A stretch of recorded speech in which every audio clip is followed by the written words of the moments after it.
Paper Birds, founded in 2003, are a devising theatre company who make political theatre. The company is often recognised for exploring social issues and their use of verbatim. Mobile is the Paper Birds' latest project and is a theatre show that takes place inside a touring caravan. It is the second show in a trilogy of works that the company is making which explores issues around class. Mobile focuses specifically on social mobility.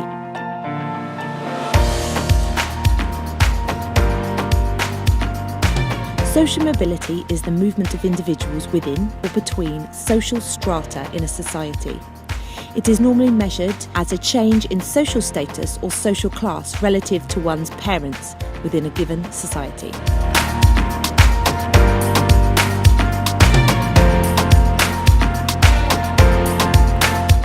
I'd say I'm a regular middle class, sit pretty comfortable there.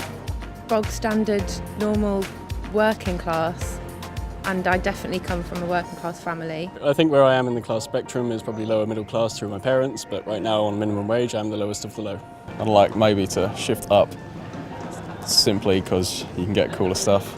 I would aim to be classless because I don't want to be bracketed in a group that's meaningless. I think I'm pretty comfortable with my class. I'm happy with my life, I'm happy with how things are. I like to think I'm in a class of my own, actually.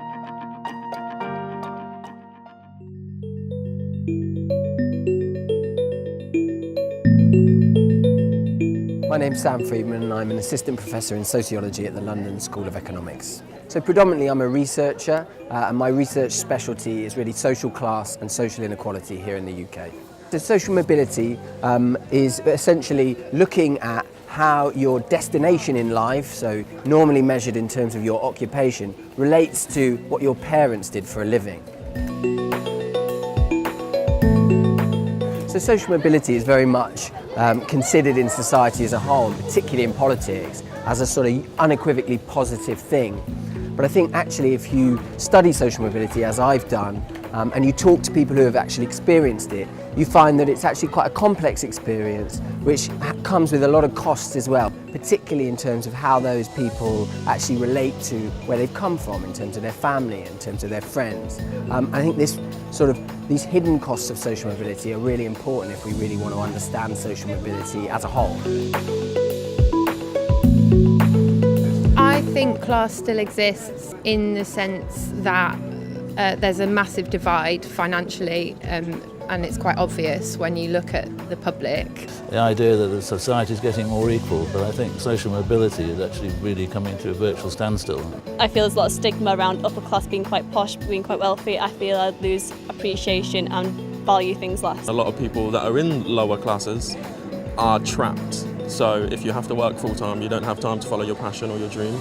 And if you don't pick it up early enough where you do have time, then you've wasted your opportunity. I study education in uni, and sometimes if you're from a lower class family and they haven't been educated, it passes down to you, which means things like talking and communicating basic English is difficult for them. Depends how you define richness. Is it love? Is it experience? Is it happiness? Or is it money?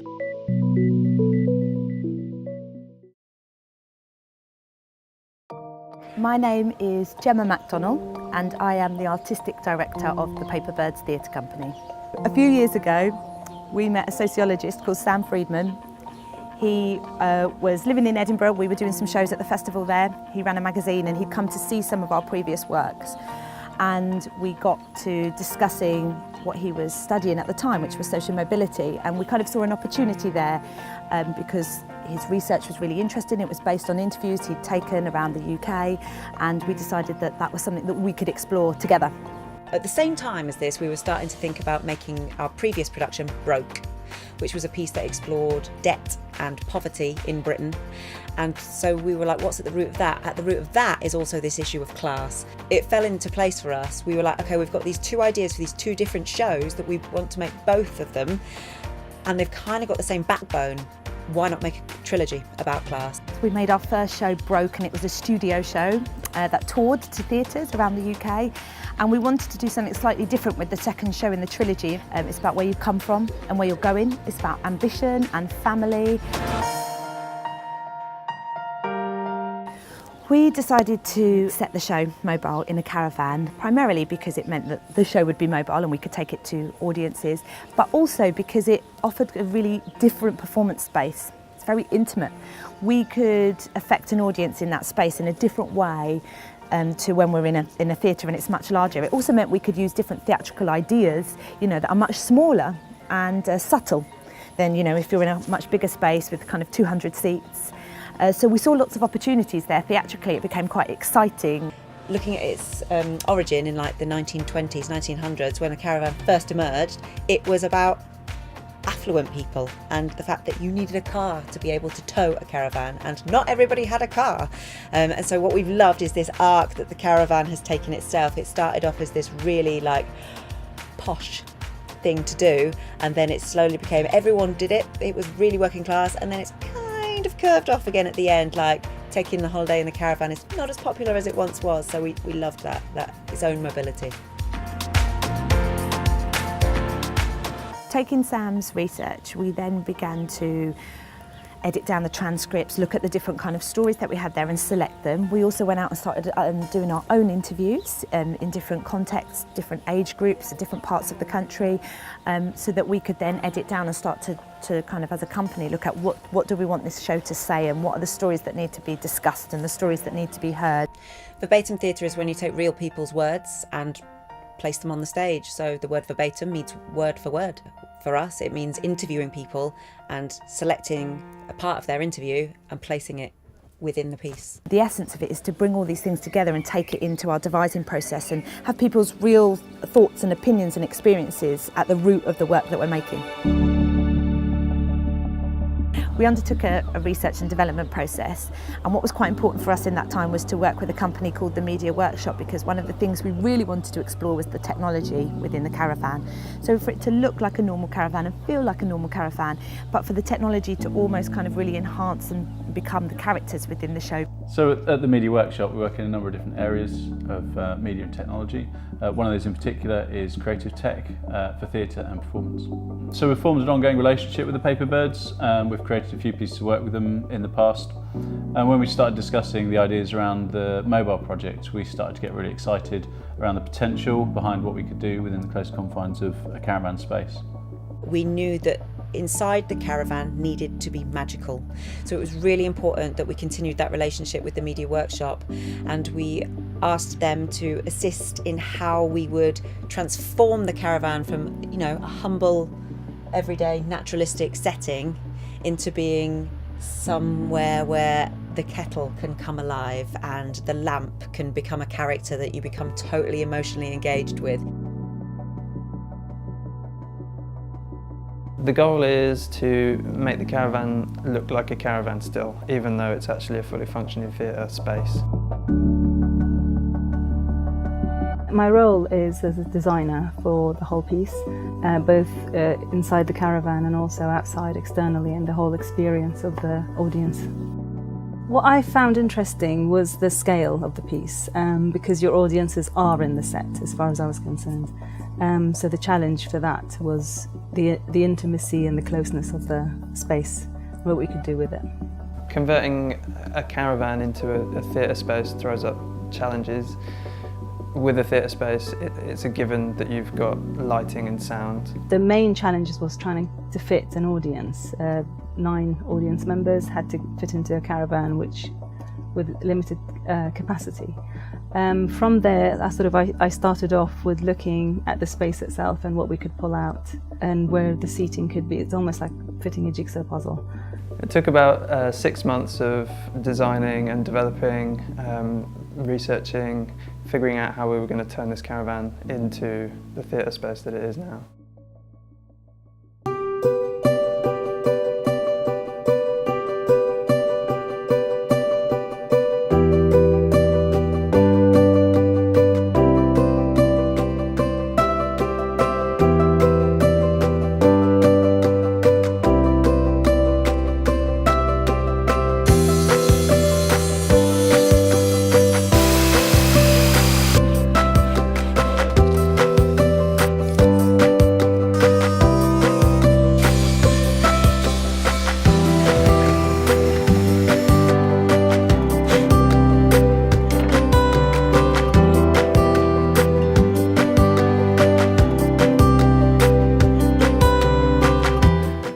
install all our lights and then also make them look like they're supposed to be there. So we've got a few extra lights in there, and the goal is to make them look as inconspicuous as possible, along with the sound as well. We've got a full surround sound system in there, which is not really common for a caravan, and just trying to blend this technology into the caravan space to make sure it doesn't stick out and it's not obvious. The same with the projectors. The projectors have to be hidden, and they're inside cupboards, and they get hot.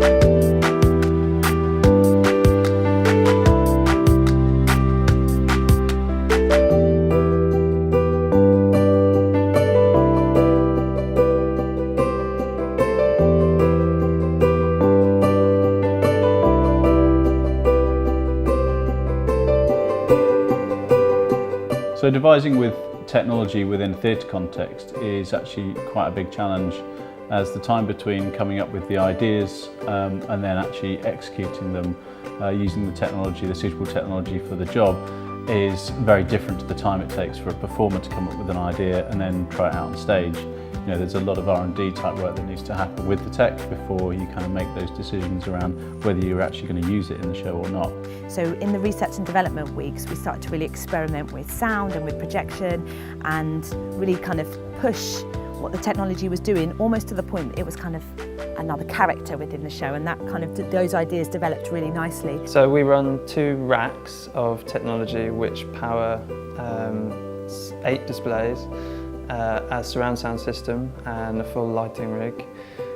It also runs the objects, which include a talking clock, a talking kettle and microwave and lamp. I think the biggest challenge for the show has been developing these objects. We've been through a lot of iterations of which objects we're going to use and what they're going to do and how they're going to come to life. The clock particularly has taken me quite a long time to design and then build and then implement and to make it show ready. A big part of all of the technology in this is making it tourable, making it durable, making it work in a caravan space that's going to be toured around the country. Your audiences are sitting in the space. There is no hiding place for anything. Every little detail has to be accounted for. The thing about using all this technology in a caravan is keeping it hidden or making it not obvious. So we have these custom built shelves for the TVs that sit on the outside of the caravan. The screens inside the caravan are hidden away, the projectors are hidden in cupboards, the speakers are sort of inconspicuous. All the lighting is sort of lighting that you would find in a caravan anyway, but we have control over it to make it more theatrical. So now the show has kind of got lots of magic. It's quite an exciting space to be in because things aren't what they seem. The caravan looks really normal, but it's not.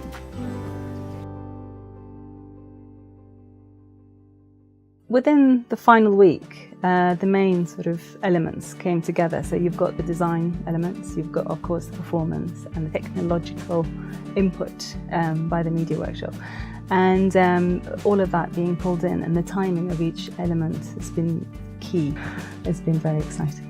So it's been a really exciting process collaborating on this project with the Paper Birds, and it's fantastic now to see all of the different bits coming together and working together so well.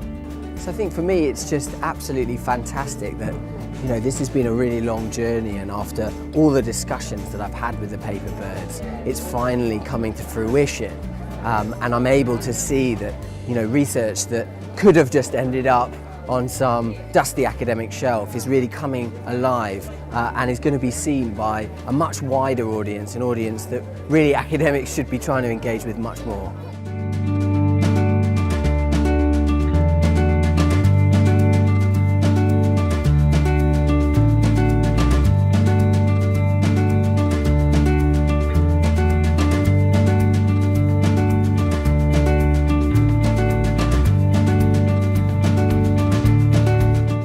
was an incredible emotional journey. It's really pertinent to what's going on in the world at the moment. Stunning, fantastic, amazingly immersive and just really personal. There's lots of those little, like the utilities just coming alive. That was amazing because you weren't expecting that. Yeah. And then they just kept popping up and popping up. It's explored in a really nice way, and that has that beautiful, playful style that Paper Birds bring to it. Yeah, I think I'm still processing it a bit.